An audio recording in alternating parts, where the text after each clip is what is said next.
Some experiments fail quietly. Missed hypothesis, scratch formula, shrug. But some experiments fail so loudly. They take $2 million, 14 careers, and one person's entire belief system down with them. Be me, standing in empty conference room, day 91. Fourth floor of Meridian Solutions headquarters. Entire customer success department gone. Desks still have coffee mugs on them. Whiteboard still says Q3 targets in green marker. Nobody's coming back to erase it. 90 days earlier, Claire Hartwell walked into this same room. Told executive team she had vision, and we let her build it. I'm VP of Operations, age 42. Been at Meridian for 7 years. My job, make sure departments hit their numbers. Revenue, retention, client satisfaction, all of it. Claire was supposed to fix customer success. Instead, she burned $2 million in 3 months. Let me show you exactly how that happened. Meridian Solutions, B2B SaaS company. 180 employees, $28 million annual recurring revenue. We sell workflow automation software to mid-market companies. Boring, profitable, stable. Every department hitting targets except one. Customer success was hemorrhaging clients. Churn rate at 18%. Industry average was 12%.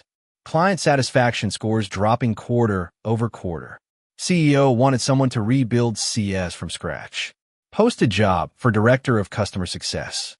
Claire Hartwell's application stood out immediately. 12 years experience at 2 major tech companies. Published articles about building empathetic teams. Strong references, impressive credentials.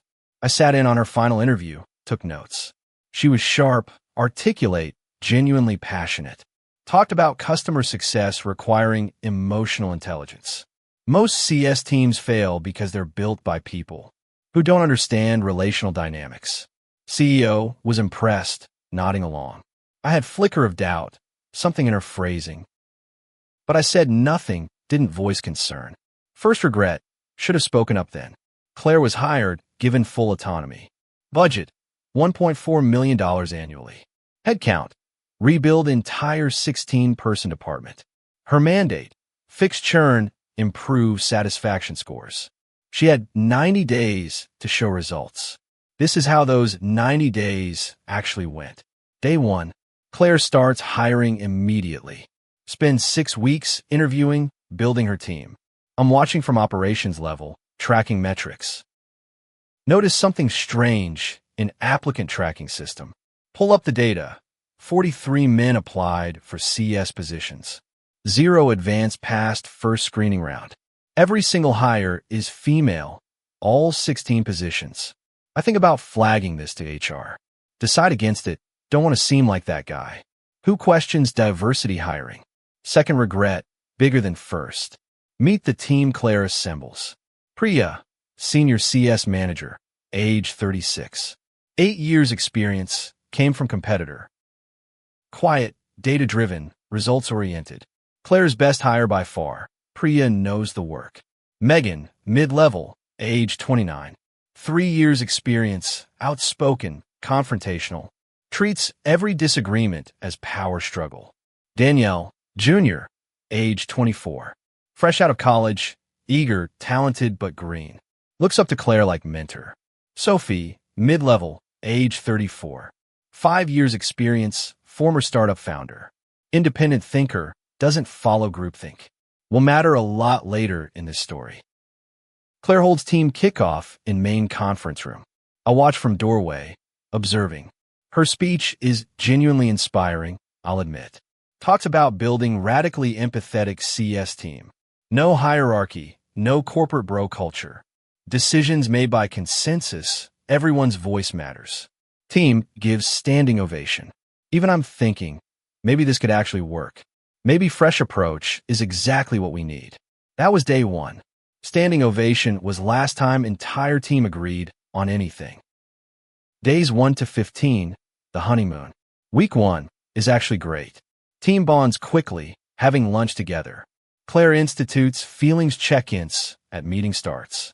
Everyone shares emotional state before discussing business. Feels refreshing, different from typical corporate. Client response times drop from 4 hours to 90 minutes. I'm reviewing metrics, seeing improvement. Thinking, okay, maybe I was wrong to doubt.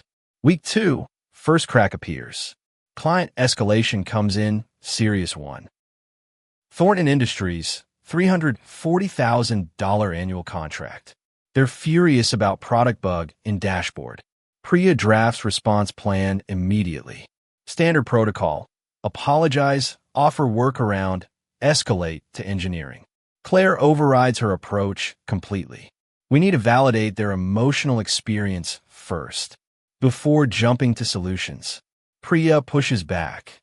They need technical solution, not validation. Claire responds, this is exactly the solution-first approach.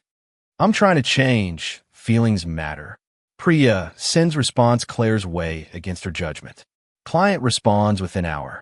I don't need someone to validate my feelings. I need the dashboard to work so I could do my job.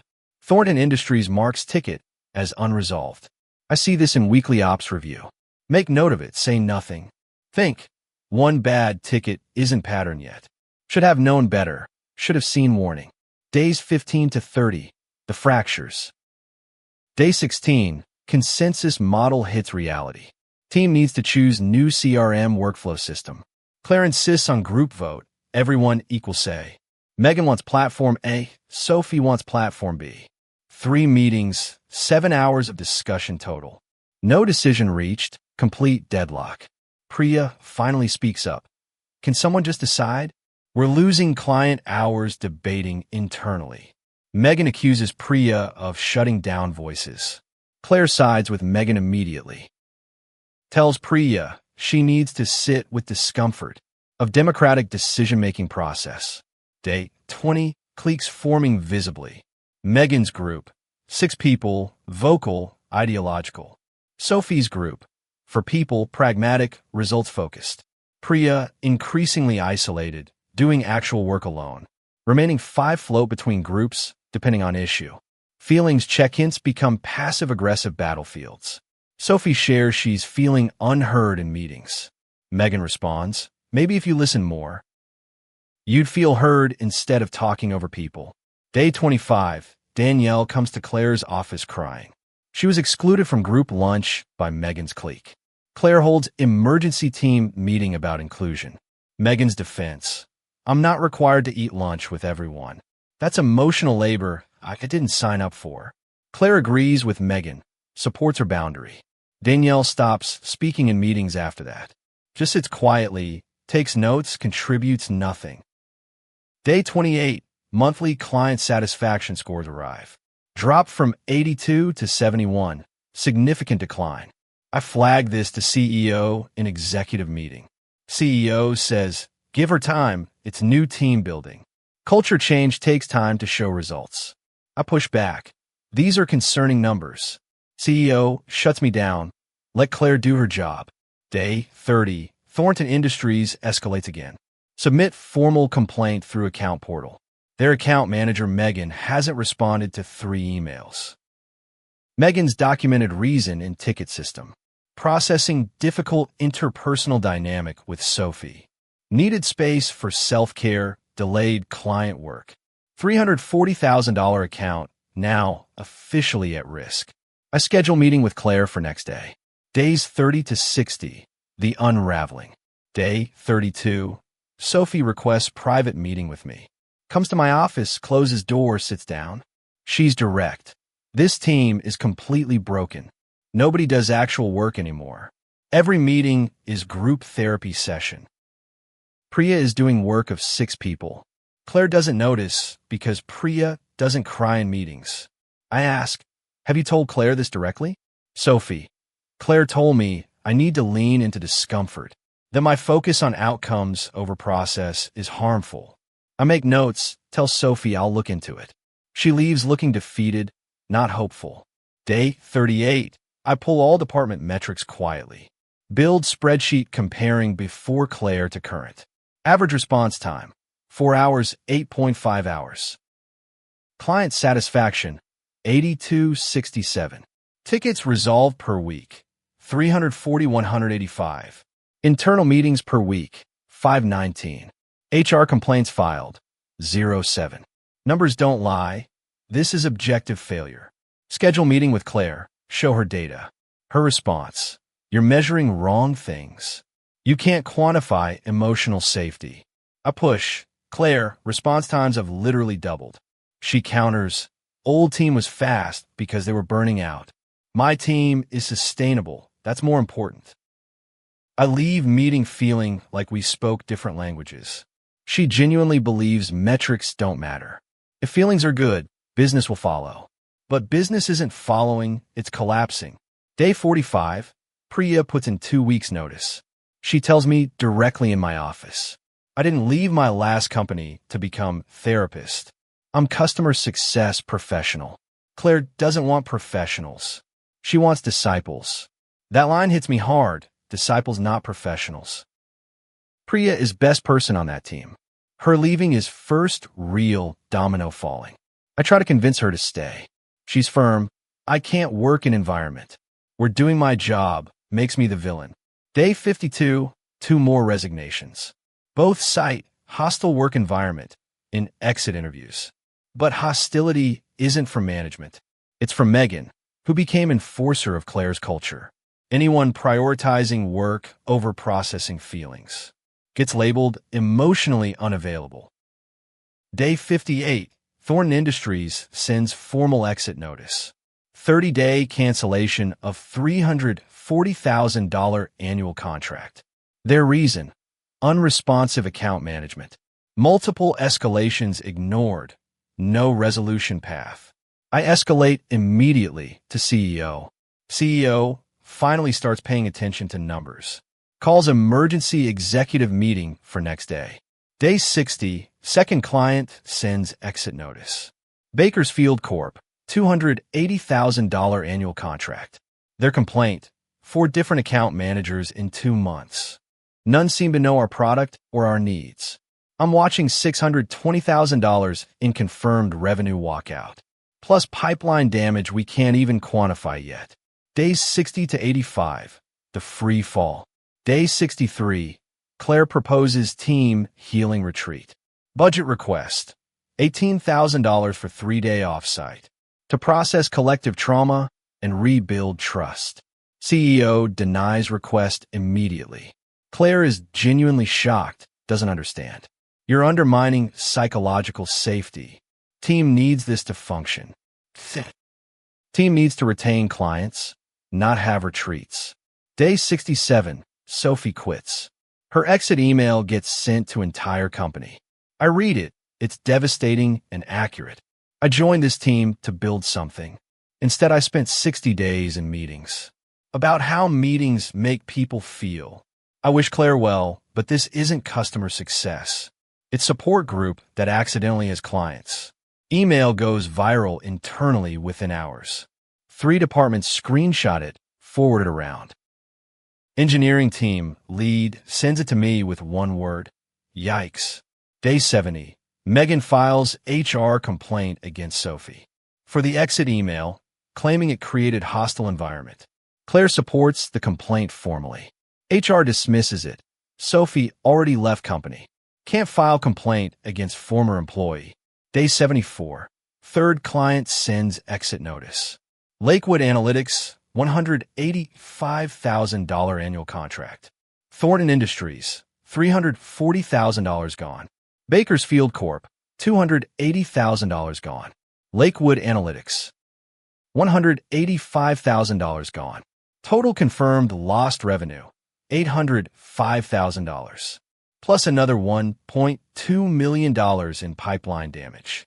Clients talk to each other, word spreads. Day 78, CEO calls emergency board meeting. I'm asked to present financial impact. Pull together full cost analysis.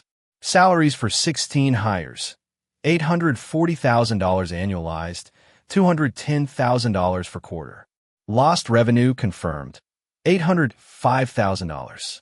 Projected pipeline losses, $985,000.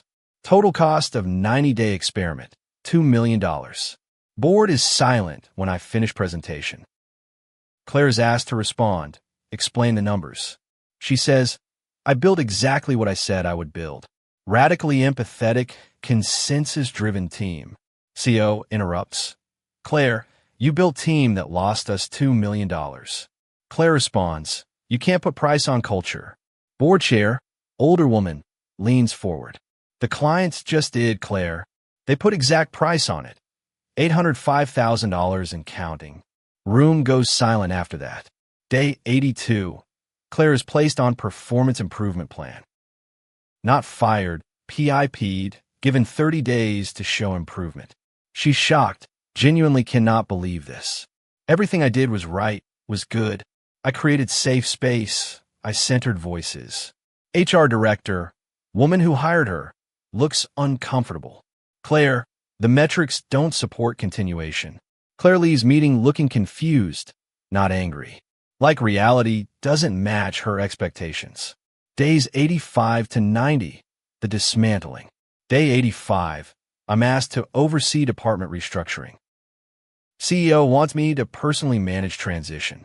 I sit in Claire's office while she packs belongings. She's not angry, just genuinely confused. I don't understand what went wrong. Everything I did because I believed it was right. For first time, I feel actual sympathy for her. She's not villain, she's true believer, who crashed into reality and can't process it. I tell her, I know you did, Claire. I know you believed in what you built. She looks at me. Then why didn't it work? I don't have an answer that will satisfy her. Day 86, I assess remaining team members. Of 16 original hires, 5 already quit, Priya, Sophie, 3 others, for being reassigned to other departments. 3 being let go for performance issues. 4 remaining, including Danielle the Junior. Turns out Danielle is actually sharp, when she's not terrified of Megan. Day 87, I call Priya at her new job. Ask if she'd consider coming back. Leading rebuilt CS team under new structure. She laughs, not kindly. You let it burn for 60 days? After I told you exactly what was happening. Why would I trust you now? She hangs up, I deserve that. That's my punishment. Earned it completely. Day 88. Megan is terminated for performance. She posts on LinkedIn immediately. Today I was fired for advocating for women in workplace. Tech industry hasn't changed. Post gets 4,000 likes within hours. Nobody from Meridian responds publicly. Day 90, I submit restructuring plan to CEO. New CS team, 9 people total. 5 women, for men, hired purely for skills.